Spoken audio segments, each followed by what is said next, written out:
ஆன்மீக பயணத்தை விட அடிப்படை தேவைகளுக்கு முதற்கண் முக்கியத்துவம் கொடுத்த பிறகே ஆன்மீக பயணம் மேற்கொள்ள வேண்டும் என்ற கூற்று சரியா தவறா என்பது இன்றைக்கான கேள்வி. எல்லாருமே வேற லெவல்ல பதில சொல்லிட்டீங்க. ஸோ இதை சம்பந்தப்படுத்த வேண்டிய அவசியமே இல்லை. எதை ஆன்மீக பாதை அப்படிங்கிறத நீங்க போய்கிட்டே தான் இருக்கணும். அதுக்கும் அடிப்படை தேவைக்கும் என்ன சம்பந்தம் இருக்கு? ஸோ ஆட்டோமேட்டிக்காவே நடந்துரும். நீங்க ஆன்மீக பயணத்துல மட்டும் இருந்தா போதும். பேசிக் நீட்ஸை பத்தி கவலைப்பட வேண்டிய அவசியம் இல்லை. அது இரண்டாம் பட்சமே. முதல் பட்சம் ஆன்மீக பயணமே அப்படிங்கிறது எல்லாரும் சொன்ன ஒரு பதில். ஆக்சுவலி எல்லாருக்கும் தெரியுது. ஆனா நீங்க பயம் இல்லாம வாழ்றீங்களா? பயம் என்ற சுவடு தெரியாமல் எவனால் வாழ முடியும் என்றால், எனக்கு அடிப்படை தேவைகளை பற்றிய கூட கவலை எனக்கு இல்லைன்னு உங்களால உண்மையிலேயே சொல்ல முடிஞ்சது அப்படின்னா உங்க மனசுல துளி கூட பயம் இருக்கக்கூடாது. பிச்சை எடுக்கின்ற வாழ்க்கை வந்தால் கூட பயம் இருக்காது. எல்லா லாஸ், அதாவது பிசினஸ்ல பெரிய லாஸ் ஏற்படுது, சொத்துக்கள் எல்லாம் பறிமுதல் செய்யப்படுகின்றன. இப்படி எந்த எக்ஸ்ட்ரீம் என்ன வேணா திங்க் பண்ணி பாருங்களேன், உங்களுக்கு பயம்ங்கிறதே சுத்தமா வராது. இந்த பாரதியின் அச்சமில்லை பாடல் வரிகளை போன்று எதை பற்றியும் கவலைப்படாத ஒரு நிலை என்பது, ஏன்னா அடிப்படை தேவை அப்படிங்கிறது தான் எனக்கு என்ன தெரிஞ்ச எல்லாருடைய கவலையாகவும் இருக்கின்றது அப்படின்னு நினைக்கிறேன். ஒரு எக்ஸாம்பிள் உங்களுக்கு நான் கிளாஸ்ல சொல்லியிருப்பேன். நாங்கள் ஒரு மிகப்பெரிய கோட்டீஸ்வரன் வீட்டுக்கு சென்றிருந்தோம். பல கோடி உள்ள வீட்டிலே வைத்து நாங்கள் அவரிடம் பேசிக் கொண்டிருந்தோம். அப்போது நீங்கள் எல்லாம் என்ன செய்கிறீர்கள்னு கேட்கும் போது நாங்க சும்மா தான் இருக்கோம் அப்படின்னு சொன்னவொன்னே ஷாக் ஆயிட்டாரு. அவருக்கு வயசு கிட்டத்தட்ட 70 ஆக போகுது. என்னப்பா இந்த வயசுல நீங்க சும்மா இருக்க? நான் பேசினா இப்பவே எனக்கு 50 ஆயிடுச்சுங்க. நான் பேசினது கிட்டத்தட்ட 30-35. சோ என்னது இந்த வயசுல சும்மா இருக்கீங்களா? நான் இந்த வயசுல உழைச்சிட்டு இருக்கேன், நீங்க ஏன் சும்மா இருக்கீங்க அப்படின்னு கேட்டாரு. இப்ப நாங்க திருப்பி கேட்டோம், நீங்க எதுக்கு இந்த வயசுலயும் உழைக்கிறீங்க அப்படின்னு. பல கோடிக்கு அதிபதி, சரியா? அவர் சொன்ன பதில் என்ன தெரியுமா? இப்ப பேசிக் நீட்ஸ்க்கு என்ன பண்றதுன்னு கேட்டாரு. திடீர்னு எல்லாம் லாஸ் ஆயிடுச்சுன்னா அப்புறம் நான் சாப்பாட்டுக்கு என்ன பண்ணுவேன் அப்படின்னு ஒரு கொஸ்டினை கேட்டாரு. ஏன்னா அவ்வளவு பெரிய கோட்டீஸ்வரனுக்கு எதுக்கு பேசிக் நீட்ஸ் கவலைன்னு நினைக்காதீங்க. எல்லா கோட்டீஸ்வரனுக்கும் அந்த கவலை இருக்குன்னு ப்ரூவ் பண்றதுக்காக நான் இந்த எக்ஸாம்பிள சொல்றேன். ஏன்னா அவருக்கு ஒரு பயம், எப்ப வேணா என்ன வேணா நடக்கலாம். சோ ஒரே நொடியில் அத்தனை கோடிகளும் வந்து இழந்து நான் நடு ரோட்டுக்கு வரலாம். ஏன்னா ஒரு பிசினஸ் பண்ணி தான் அவர் முன்னேறாரு. அந்த பிசினஸ்ல ப்ராஃபிட் வந்துடுச்சு, முன்னேறிட்டாரு. ஒருவேளை லாஸ் ஆயிருந்ததுன்னா என் கதி என்ன ஆயிருக்கும் அப்படின்னு சொல்லிட்டு அவர் திங்க் பண்றாரு. அப்படி திங்க் பண்ணும்போது அவருக்கு என்ன தோணுது அப்படின்னு சொன்னா, எப்ப வேணா இந்த மொத்த பணமும் லாஸ் ஆயிடுச்சு அப்படின்னு சொன்னா நம்ம வந்து பிச்சை எடுக்கிற நிலைமை வந்துடலாம். அதனால நம்ம வந்து அமாஸ் பண்ணிட்டு போயிட்டே இருப்போம், அதாவது நம்ம பணத்தை சேர்த்துக்கிட்டே இருப்போம் அப்படின்னு நினைக்கிறாரு, சரியா? ஸோ பேசிக் நீட்ஸை ஃபுல்ஃபில் பண்ணணும் அப்படின்னு நினைக்கிறவன் அத்தனை கோடி சம்பாதிச்சதுக்கு அப்புறம் கூட ஃபுல்ஃபில் பண்ணதாக ஆகிவிட்டதாக நினைக்க முடியலைங்கிறது புரியுதா? இதுல எவ்வளவு பெரிய ஒரு ஃபூலிஷ்னஸ் அடங்கி இருக்குன்றத தயவு செய்து தெரிஞ்சுக்கோங்க. நீ 10 கோடி இப்ப வச்சிருக்க, திடீர்னு லாஸ் ஆயிடுச்சுன்னாலும் இன்னும் 2 கோடி சம்பாதிக்கலாம்னு நினைக்கிறேன். மகனே நீ 100 கோடி வச்சிருந்தாலும் திடீர்னு லாஸ் ஆயிடுச்சுன்னாங்கிற அந்த கேள்விக்கு விடை இல்லையே. நீ எத்தனை கோடி சம்பாதிச்சாலும் அத்தனையும் போயிடுச்சுன்னான்ற கேள்விக்கு எங்கடா இடம் இருக்கு? அப்போ ஆட்டோமேட்டிக்கலி இந்த பேசிக் நீட்ஸ் நான் என்ன பண்ணுவேன் என்கின்ற கவலை தொடர்ந்த வண்ணம் இருக்கின்றது என்பதை புரிந்து கொள்ளுங்கள். நீங்கள் ஒரு விஷயத்திற்கு பயந்தவர்களாக இருந்தால் உங்கள் ஆன்மீக பயணம் எடுபடவே எடுபடாது. தெய்வீக லட்சணத்துல அபயம்ங்கிறது முதல் பாயிண்டா சொல்லியிருக்காரு. First and foremost qualification to enter into the ஸ்பிரிச்சுவாலிட்டினா பயம் இல்லாம இருக்கணும், ஃப்ரீடமா இருக்கணும், சுதந்திரமா இருக்கணும். சுதந்திரத்தை நோக்கி நீ அடைகின்ற செல்லுகின்ற பயணம் சுதந்திரமானதாக இருக்க வேண்டும். சுத்தமா பயம் இல்லாத தன்மைக்கு தான் போறோம். அட்லீஸ்ட் குறைஞ்சபட்சம் கொஞ்சமாவது பயம் இல்லாம இருக்கணும். அப்படி பயமற்ற தன்மையுடன் தான் முழுமையான பயமற்ற நிலைமையை அடைய முடியும். சுதந்திரமாக பயணப்பட்டால் தான் முழுமையான விடுதலையை அடைய முடியும் என்ற ஆஸ்பெக்ட்ல இருந்தும் நீங்க சிந்திக்கணும் அப்படின்னு நான் கேட்டுக்கிறேன், சரியா? சரி, கேள்விக்கு வாயா அப்படின்னு கேட்டீங்கன்னா, பேசிக் நீட்ஸ்க்கு நான் ஃபுல்ஃபில் கொடுக்க வேண்டாமா அப்படின்னு நீங்க கேட்டீங்கன்னா, வாட் இஸ் பேசிக் நீட்ஸ்னு கேள்வி வருதுங்க. உண்ண உணவுங்கிறீங்க. உண்ண உணவுக்கு எவ்வளவு ஆயிட போகுதுன்னு எனக்கு தெரியல. ரேஷன் அரிசியை சாப்பிட்டீங்கன்னா இலவசமாவே கிடைக்குது. அப்போ உண்ண உணவுக்கு ஒரு மேட்டராகவே எனக்கு இல்லாம போயிடுச்சு அப்படிங்கிறது தானே உண்மை.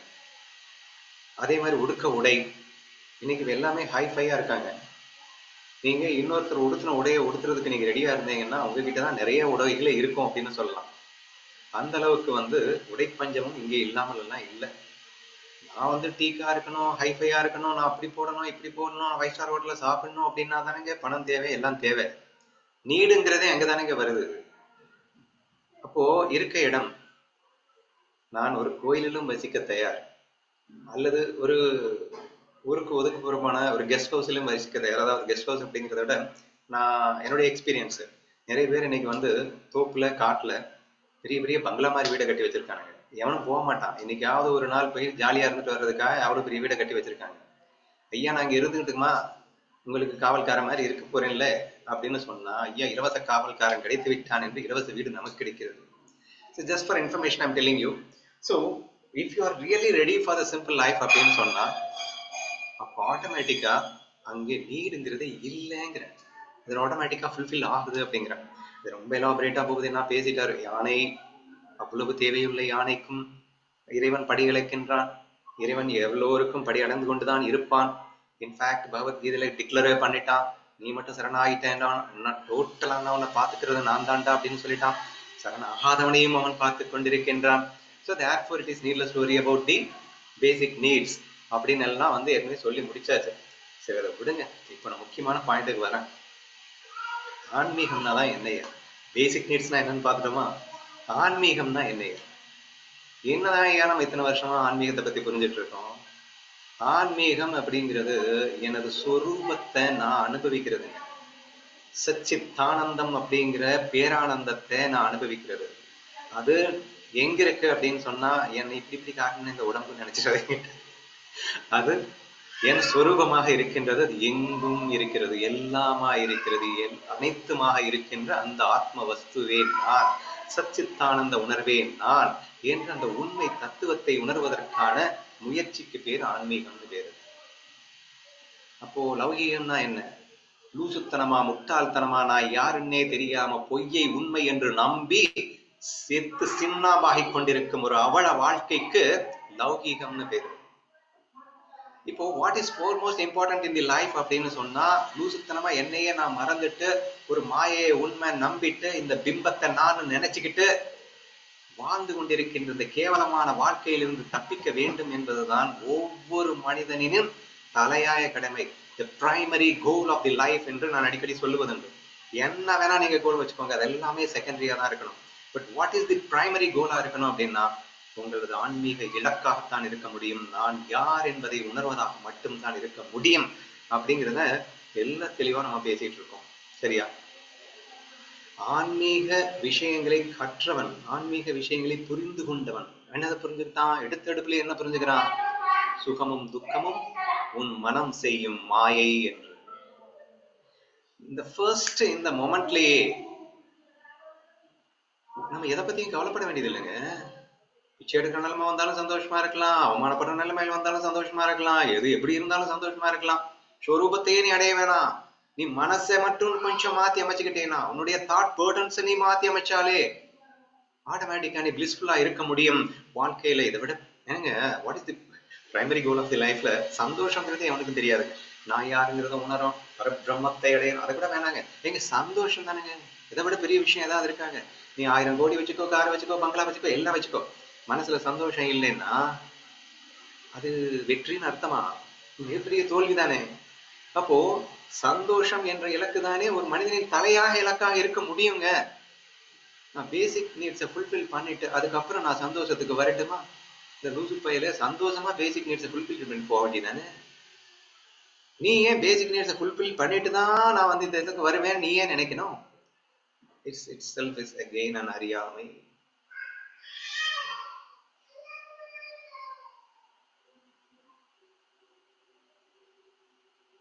ஹலோ, கேக்குதா? கேக்குதா நான் பேசுறது? அப்பப்ப கட்டாய் கேக்குது கேக்குது. சரி, ஓகே ஓகே, அப்படியே கண்டினியூ பண்ணிடுறேன்.